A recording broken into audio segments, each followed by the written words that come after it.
আপনার সাথেও কি এমনটা হয় যে আপনার ভদ্রতাকেই লোকে দুর্বলতা ভেবে বসে? আপনি সবার সাথে ভালো ব্যবহার করেন, সাহায্য করতে এগিয়ে যান, কিন্তু দিন শেষে মনে হয় কেউ আপনাকে পাত্তা দিচ্ছে না বা আপনার সরলতার সুযোগ নিচ্ছে। যদি উত্তরটা হ্যাঁ হয়, তাহলে আজকের কথাগুলো আপনার জন্যই। কারণ আজ আমরা জানব কখন ভদ্রতার চাদরটা একটু সরিয়ে রেখে বুদ্ধির ধার দেখাতে হয়। ছোটবেলা থেকে আমরা শিখি বিনয়ী হতে, ভদ্র হতে, কিন্তু অতিরিক্ত ভদ্রতা অনেক সময় আমাদের দুর্বল হিসেবে পরিচিত করে তোলে। অন্যদিকে বুদ্ধিমান আর বিচক্ষণ মানুষদের সবাই একটু সমীহ করে, তাই না? এর কারণ বুদ্ধি মানে শুধু বইয়ের জ্ঞান নয়, বুদ্ধি হল পরিস্থিতি বুঝে সঠিক সময়ে সঠিক চালটা চালার ক্ষমতা। ভদ্রতা অবশ্যই দারুণ একটা গুণ, কিন্তু তার মানে এই নয় যে আপনি নিজের সম্মান আর স্বার্থকে জলাঞ্জলি দেবেন। এই ভিডিওতে আমরা 5টা বাস্তব পরিস্থিতি নিয়ে কথা বলবো, যেখানে চোখ বুজে ভদ্রতা দেখানোটা বোকামি। এই পরিস্থিতিগুলোতে কিভাবে একটু বুদ্ধি খাটিয়ে আপনি নিজের সম্মান ফিরে পাবেন এবং অন্যের চোখে একজন শক্তিশালী মানুষ হয়ে উঠবেন, সেটাই আজ দেখব। তাই শেষ পর্যন্ত সাথে থাকুন। প্রথম পরিস্থিতি, যখন কেউ আপনার সময়ের দাম দেয় না। একবার ভাবুন তো, আপনার এক বন্ধু বা সহকর্মী প্রায়ই আপনার কাছে সাহায্য চাইতে আসে। আপনিও সম্পর্কের খাতিরে বা ভদ্রতার জন্য নিজের জরুরি কাজ ফেলে তাকে সাহায্য করেন, কিন্তু যখন আপনার সাহায্য দরকার হয় সে নানা অজুহাতে কেটে পড়ে। অথবা ধরুন, কেউ দেখা করার কথা বলে ঘন্টার পর ঘন্টা দেরিতে আসে, যেন আপনার সময়ের কোনো মূল্যই নেই। এই অবস্থায় একজন বেশি ভদ্র মানুষ কি করে? সে চুপ করে থাকে, সম্পর্ক নষ্ট হয়ে যাবে এই ভয়ে কিছু বলে না, ভাবে হয়তো ওর কোনো সমস্যা আছে। আপনার এই চুপ থাকাটাই তাকে সবুজ সংকেত দেয় এবং সে ধরে নেয় আপনার সময়টা আসলে ফ্রি। ফলে সে বারবার একই ভুল করতে থাকে। কিন্তু একজন বুদ্ধিমান মানুষ কি করবে? সে সরাসরি ঝগড়া না করে কৌশল খাটায়। পরের বার সেই বন্ধু সাহায্য চাইতে এলে সে শান্তভাবে বলে, তোকে সাহায্য করতে পারলে আমারও ভালো লাগতো, কিন্তু এখন আমি একটা জরুরি কাজে আটকে আছি, এটা শেষ করতে অন্তত ঘন্টা 2 লাগবে, তারপর দেখতে পারি। দেখুন, আপনি সরাসরি না করেননি, কিন্তু এটা স্পষ্ট করে দিয়েছেন যে আপনার কাজেরও গুরুত্ব আছে, আপনার সময়েরও দাম আছে।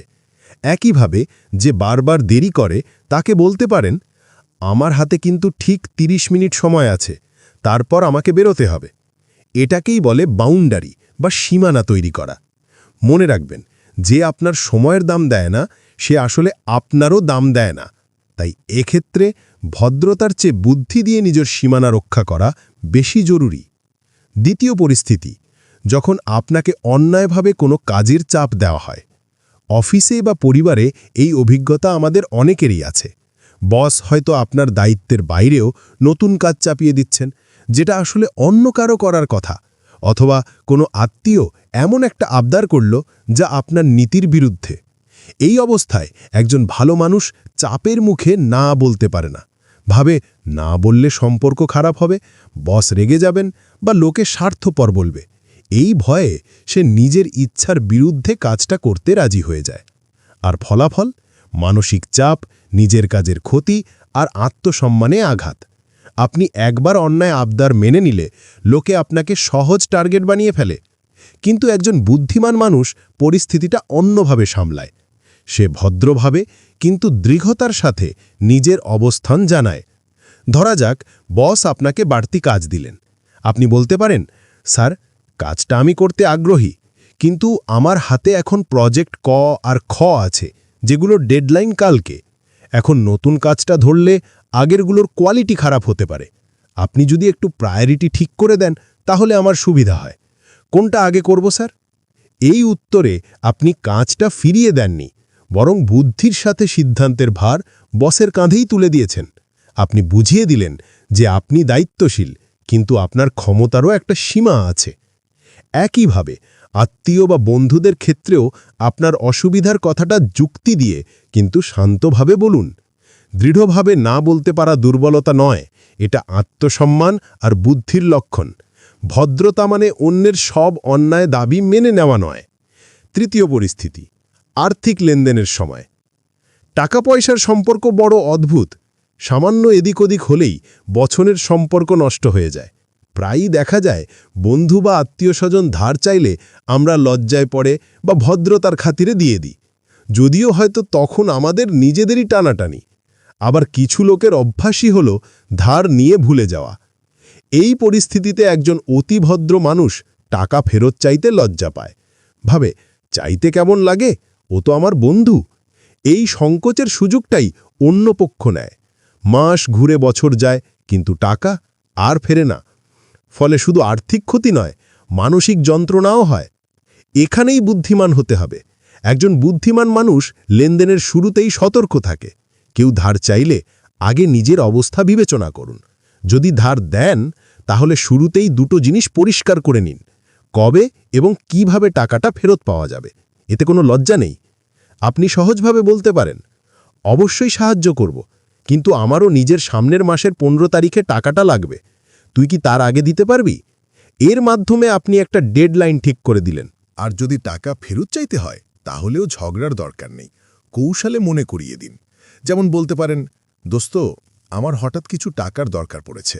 গত মাসে যে টাকাটা নিয়েছিলি, ওখান থেকে কিছু কি দেওয়া সম্ভব এখন? ভদ্রতা মানে নিজের কষ্টার্জিত টাকা অন্যের হাতে তুলে দিয়ে চুপ করে থাকা নয়। টাকা পয়সার ব্যাপারে স্বচ্ছ থাকাটা বুদ্ধিমত্তার পরিচয়, এবং এটা দীর্ঘমেয়াদে সম্পর্ক ভালো রাখতেও সাহায্য করে।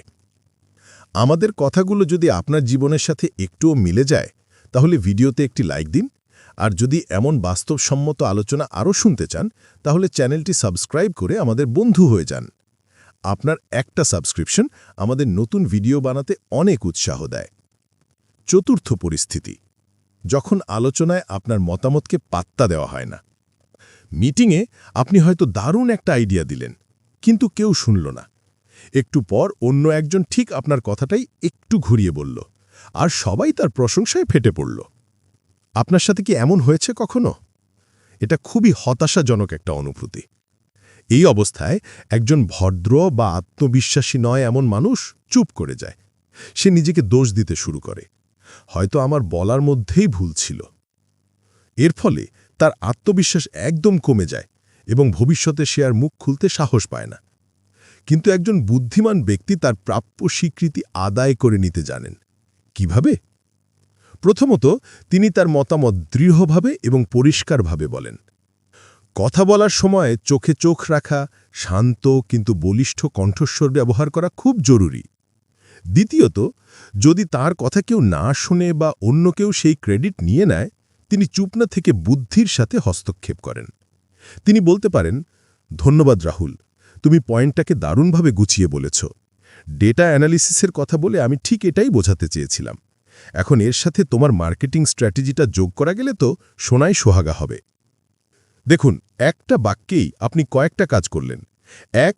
রাহুলের প্রশংসা করে পরিবেশ হালকা রাখলেন। 2. সবাইকে মনে করিয়ে দিলেন যে মূল ধারণাটা আপনার ছিল। 3. নিজেকে একজন টিম প্লেয়ার হিসেবে প্রমাণ করলেন। 4. আলোচনাকে আরও এগিয়ে নিয়ে গেলেন। কোনো অভদ্রতা না করেই আপনি নিজের কৃতিত্ব প্রতিষ্ঠা করলেন। মনে রাখবেন, আপনার আইডিয়ার যদি কোনো দাম না থাকে, তাহলে আপনার উপস্থিতিরও কোনো অর্থ থাকে না। নিজের চিন্তাকে সম্মান করুন, তবেই অন্যরা আপনাকে সম্মান করবে। পঞ্চম পরিস্থিতি, যখন কেউ আপনার উদারতার সুযোগ নেয়। আপনি হয়তো স্বভাবগতভাবেই একজন উদার মানুষ, অন্যকে সাহায্য করতে আপনার ভালো লাগে। কিন্তু কিছু মানুষ আছে যারা এই উদারতাকে আপনার দুর্বলতা ভাবে এবং নিয়মিত এর ফায়দা তোলে।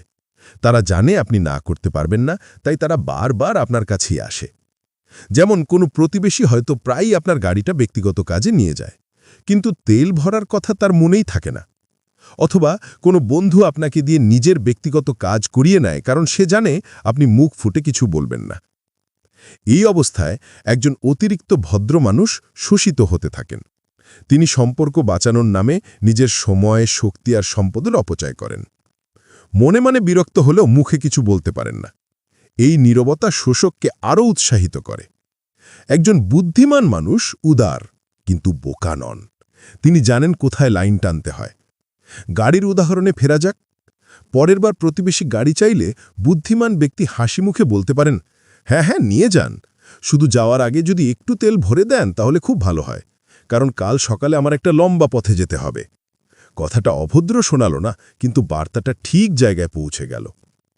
একইভাবে যে বন্ধু আপনাকে দিয়ে কাজ করায় তাকে বলতে পারেন, তোকে সাহায্য করতে আমার ভালোই লাগে, কিন্তু ইদানিং কাজের চাপ এত বেড়ে গেছে যে এখন থেকে হয়তো আর সবসময় সময় দিতে পারবো না। এই কথাগুলো বলতে প্রথমে একটু কঠিন লাগতে পারে, কিন্তু এটা আপনার মানসিক শান্তি আর আত্মসম্মান রক্ষা করবে। আপনার উদারতা তাদের জন্যেই যারা এর কদর করতে জানে। তাহলে মূল কথাটা কি দাঁড়ালো? ভদ্রতা আর বুদ্ধি একে অপরের শত্রু নয়, বরং বন্ধু।